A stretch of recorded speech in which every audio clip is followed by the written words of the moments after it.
నమస్తే.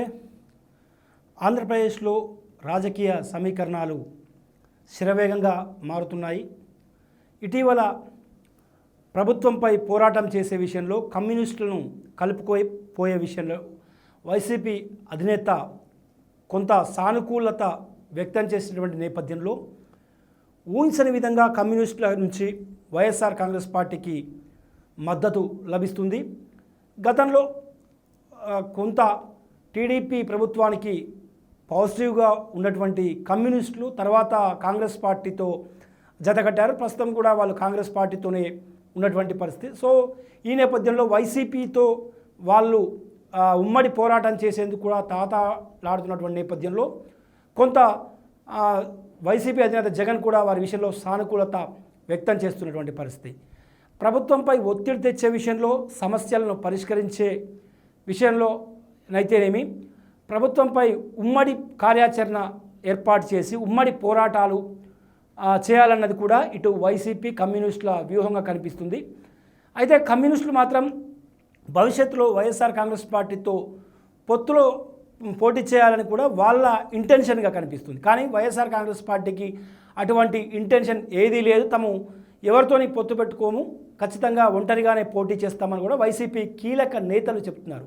అయితే కమ్యూనిస్టులతో కలిసి కేవలం పోరాటం చేయడం, కేవలం సమస్యల పరిష్కారాల విషయంలో కావచ్చు, అదేవిధంగా ప్రభుత్వాలు తీసుకున్నటువంటి ప్రజా వ్యతిరేక విధానాలు, ప్రజా వ్యతిరేక నిర్ణయాలు, ఆ డెసిషన్స్ పైనే ప్రభుత్వంతో ఒత్తిడి తెచ్చేటువంటి విషయంలో మాత్రమే కమ్యూనిస్టులతో కలిసి ఫైట్ చేయడానికి తాము సిద్ధంగా ఉన్నాము. ఎన్నికల విషయానికి వచ్చేసరికి ఒంటరిగానే పోటీ చేస్తామని కూడా ఆ పార్టీ నేతలు కుండబద్దలు కొట్టినట్లు చెబుతున్నారు. అయితే వైఎస్ జగన్ నిర్ణయం ఏ విధంగా ఉంటుందనేది 2029లో జరగబోయే ఎన్నికలకు ముందు ఆయన తీసుకునేటువంటి నిర్ణయం కమ్యూనిస్టులతో నిజంగానే పొత్తు పరంగానే ఎన్నికలకు వెళ్తారా, లేదంటే ఎప్పటిలాగే ఒంటరి పోరాటమే చేస్తారన్నది వైసీపీ అధినేత తీసుకున్నటువంటి డెసిషన్ ప్రకారం ఉంటుంది. ఇది కాస్త పక్కన పెడితే ఇక తాజాగా సిపిఐ నేత రామకృష్ణ చేసినటువంటి వ్యాఖ్యలు ఏపీలో పెను సంచలనంగా మారాయని చెప్పుకోవచ్చు. ఏపీ సీఎం చంద్రబాబు నాయుడు అదేవిధంగా ఆయన ప్రభుత్వంపై కూడా తీవ్ర స్థాయిలో తీవ్ర పదజాలంతో ఆయన విమర్శలు గుప్పించారు. ప్రధానంగా ఏపీ ముఖ్యమంత్రి చంద్రబాబు నాయుడుకు పిచ్చి పట్టిందని, అదేవిధంగా ఆయన సీనియర్ పొలిటీషియన్ అయినప్పటికీ కూడా పరిపాలన చేతగాక పరిపాలనను పక్కన పెట్టి కేవలం ప్రతిపక్ష పార్టీలను అదేవిధంగా జర్నలిస్టులను టార్గెట్ చేస్తూ కక్షపూరిత రాజకీయాలు చేస్తున్నారన్నది కూడా ఆయన తీవ్ర స్థాయిలో పదజాలంతో ఏపీ సీఎంపై సిపిఐ నేత రామకృష్ణ విరుచుకుపడ్డారు. అదేవిధంగా డిప్యూటీ సీఎం పవన్ కళ్యాణ్పై కూడా ఆయన తీవ్రస్థాయి వ్యాఖ్యలు చేశారు. డిప్యూటీ సీఎంకు సంబంధించి కొత్త జీతగాడు పొద్దు ఎరగడన్న రీతిలో సనాతన ధర్మం పేరుతో గుడిమెట్లు కలిగినటువంటి పవన్ కళ్యాణ్ మరి అయోధ్య రాముడి విషయంలో అక్కడ ఉండి విరాళాలు మాయమైనటువంటి సందర్భంలో ఎందుకు అయోధ్య పైన రియాక్ట్ కాలేదని కూడా ఆయన తీవ్ర స్థాయిలో ఆయన మాట్లాడినటువంటి సందర్భం. అదే సమయంలో 3 నెలల పాటు తిరుపతి లడ్డు వ్యవహారంపై, కల్తీ అంశంపై 3 నెలల పాటు రాజకీయం చేశారు చంద్రబాబు అండ్ కో అని కూడా ఆయన చెప్పుకొచ్చారు. ఆ 3 నెలల పాటు రాజకీయం చేసినటువంటి మీరు ఏం సాధించారని కూడా తీవ్రస్థాయిలో ధ్వజమెత్తారు. జర్నలిస్ట్ రావణ్పై ఉపా చట్టం కింద దేశద్రోహం కేసులు పెట్టేటువంటి మీరు దీన్ని ఏ విధంగా సమర్థించుకుంటారు? కేవలం మేము రావణ్ చేసిన వ్యాఖ్యలను సమర్థించడం లేదు, ఆయనపై పెట్టినటువంటి కేసులు ఉపా కింద ఆయనపై పెట్టినటువంటి దేశద్రోహం కేసులను మాత్రమే వ్యతిరేకిస్తున్నాము. ఈ విషయంలో చంద్రబాబు జోక్యం చేసుకోవాలి. అదేవిధంగా చంద్రబాబుపై మరొక తీవ్రమైనటువంటి కామెంట్ కూడా చేశారు. 2014 నుంచి 19 వరకు వైఎస్ఆర్ కాంగ్రెస్ పార్టీ ప్రధాన ప్రతిపక్షంగా ఏపీలో ఉంది. అదేవిధంగా 2019 నుంచి 24 వరకు అధికారంలో ఉంది. ఇప్పుడు 2024 నుంచి 29 వరకు కూడా ప్రతిపక్షంలో ఉంది. సో 5 ఏళ్ల పాటు ఏపీ రాష్ట్రాన్ని పరిపాలించినటువంటి ఒక పార్టీని పట్టుకొని గొడ్డల పార్టీ అని చంద్రబాబు నాయుడు ఎలా అంటారని కూడా ఢిల్లీ వేదికగా తీవ్ర స్థాయిలో సిపిఐ నేత రామకృష్ణ చేసినటువంటి వ్యాఖ్యలు ఇప్పుడు ఏపీ పొలిటికల్ సర్కిల్లో కలకలం పుట్టిస్తున్నాయి. ఒక్కసారి సిపిఐ నేత రామకృష్ణ ఏమన్నారో ఒకసారి ఆయన వ్యాఖ్యలు విందాం. సో ఆయన నిన్న ఆయన ఢిల్లీలో మాట్లాడుతూ ఇవాళ ఆంధ్ర రాష్ట్రంలో చంద్రబాబు నాయుడు ప్రభుత్వానికి ఏమైనా తిక్కబట్టిందేమో నాకు అర్థమే కాలే. నిజంగా తిక్కబట్టిందని చెప్పాలి దీనికి. లేకపోతే ఒక సీనియర్ నాయకుడు ముఖ్యమంత్రిగా ఇన్ని సంవత్సరాల పాటు పరిపాలన చేసిన వ్యక్తి, పైగా ఇక్కడ మాదే, సెంట్రల్లో మాదే, డబుల్ ఇంజన్ సర్కార్ అని మీరు చెప్పుకొని మీరు ఏదో భయపడి పరిపాలన చేస్తూ ఉన్నారు. తిరుపతి లడ్డూలు అవన్నీ ఏదో కల్తీ జరిగిందంటే యాక్షన్ తీసుకో. ఆ పని చేయకుండా 3 నెలల పాటు అదే మాట్లాడుతురి.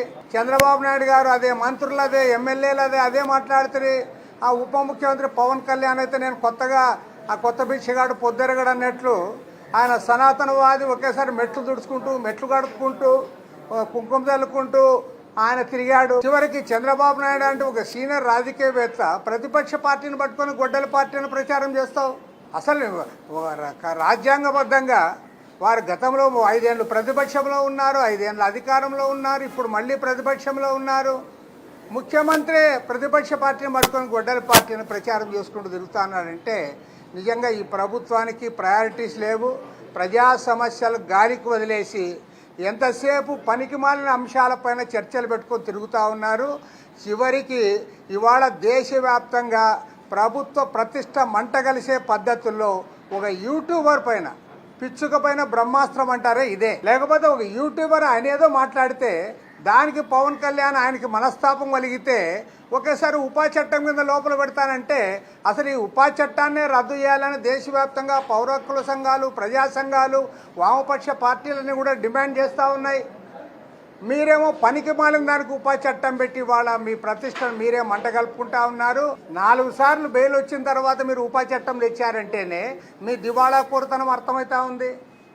ప్రభుత్వం ఎంత దివాళా తీసిందో దీన్ని బట్టి అర్థమవుతా ఉంది. నిజంగా అతనిపైన అవన్నీ ఉంటే నువ్వు మొదట్లోనే ఎందుకు ఉపా చట్టం పెట్టలా? వాళ్ళు పోలీస్ స్టేషన్ తీసుకొని పోతే పోలీస్ స్టేషన్ మీద రాళ్ళు వేసేకి, కోడిగుడ్లు వేసేకపోతున్నారంటే జనసేన పార్టీ కూడా ఆలోచించుకోవాలి. అంటే మీకు పోలీసులకు లాలూచింది కాబట్టి మీరు అధికార పార్టీ కాబట్టి ఇలాంటి పనులు చేస్తూ ఉన్నారు. సో ఇది సిపిఐ నేత రామకృష్ణ మాట్లాడినటువంటి మాటలు, మీడియా ముందే ఆయన ఓపెన్గా మాట్లాడినటువంటి మాటలు. అంటే ఏపీలో తెలుగుదేశం కూటమి ప్రభుత్వం పరిపాలన సాగుతున్నటువంటి తీరును ఆయన తీవ్ర స్థాయిలో ఎండగట్టారు. చంద్రబాబు దివాలా కోరు రాజకీయాలు ఏపీలో చేస్తున్నారు. ఒక ప్రతిపక్ష పార్టీని, 5 ఏళ్ళు అధికారంలో ఉన్నటువంటి పార్టీని గొడ్డల పార్టీ అని ఏ విధంగా మాట్లాడతారు. ఇక పవన్ కళ్యాణ్ అయితే కొత్త బిచ్చగారు పొద్దెరగడనట్లుగా ఆయన వ్యవహార శైలి ఉంది. అదేవిధంగా ఒక యూట్యూబర్పై ఉపా చట్టం కింద దేశద్రోహం కేసు ఎలా పెడతారు, రాష్ట్ర ప్రతిష్టను దేశ స్థాయిలో దిగజారుస్తున్నారని చెప్పి కూడా ఆయన తీవ్ర స్థాయిలో మండిపడ్డటువంటి సందర్భం. కాసేపు ఈ వ్యాఖ్యలను పక్కన పెడితే కమ్యూనిస్టులు గతంలో కొంత టీడీపీ పార్టీకి కొంత సాఫ్ట్ కార్నర్తో ఉన్నటువంటి సందర్భం. కాంగ్రెస్తో వాళ్ళు కలిసి ఉన్నప్పుడు కూడా సాఫ్ట్ కార్నర్తో ఆ ప్రభుత్వంపై ఉన్నారు. సో ఇటువంటి పరిణామాల నేపథ్యంలో ఈ మధ్య కాలంలో జరుగుతున్న పరిణామాలు రాష్ట్ర ప్రభుత్వంపై ఒత్తిడి తెచ్చే విషయంలో, పీపీపీ మెడికల్ కాలేజీల విషయంలో, ముఖ్యంగా పీపీపీ విషయంలో వైసీపీ అదేవిధంగా కమ్యూనిస్టులు కూడా వేరువేరుగా ఒంటరి పోరాటం చేశారు. సో దీంతో కలిసి వచ్చేటువంటి కమ్యూనిస్టులతో ప్రజా సమస్యలపై ప్రభుత్వంతో ఒత్తిడి తెచ్చే విధంగా ప్రజా పోరాటాలు నిర్మించే క్రమంలో భాగంగా కమ్యూనిస్టులు వైసీపీ కలిసి పనిచేస్తాయన్నది కూడా గత కొద్ది కాలంలో ఏపీ పొలిటికల్ సర్కిల్లో జరుగుతున్నటువంటి చర్చ. దీనికి బలం చేకూర్చేలా సిపిఐ నేత రామకృష్ణ ఇప్పుడు తాజాగా మాట్లాడిన మాటలు కావచ్చు, కొద్ది రోజుల క్రితం సిపిఐ నేత నారాయణ సైతం జగన్ విషయంలో తాము జగన్ విధానాలకు మాత్రమే వ్యతిరేకం, జగన్కు వ్యతిరేకం కాదు, వైఎస్ఆర్ కాంగ్రెస్ పార్టీకి కూడా తాము వ్యతిరేకం కాదు, ప్రజా సమస్యల విషయంలో వారితో కలిసి పనిచేసేందుకు మేము సిద్ధమని కూడా ఆయన ప్రకటించారు. మొత్తానికి మాత్రం కమ్యూనిస్టులు వైఎస్ఆర్ కాంగ్రెస్ పార్టీతో స్నేహహస్తం సాచేందుకు రెడీగా ఉన్నారని రామకృష్ణ మాటల్లో చాలా స్పష్టంగా అర్థమైంది. ఇక ఏపీలో టీడీపీ ప్రభుత్వ కూటమి సాగుతున్నటువంటి అంటే దమనకాండ, అదేవిధంగా సాగుతున్నటువంటి పరిపాలనపై ఆయన నర్మగర్భ వ్యాఖ్యలు చేశారు. ఇక కమ్యూనిస్టులు వైసీపీ కలిసి ఎప్పుడు అంటే క్షేత్రస్థాయిలో పోరాటం చేస్తాయన్నది రానున్న రోజుల్లో తేలనుంది.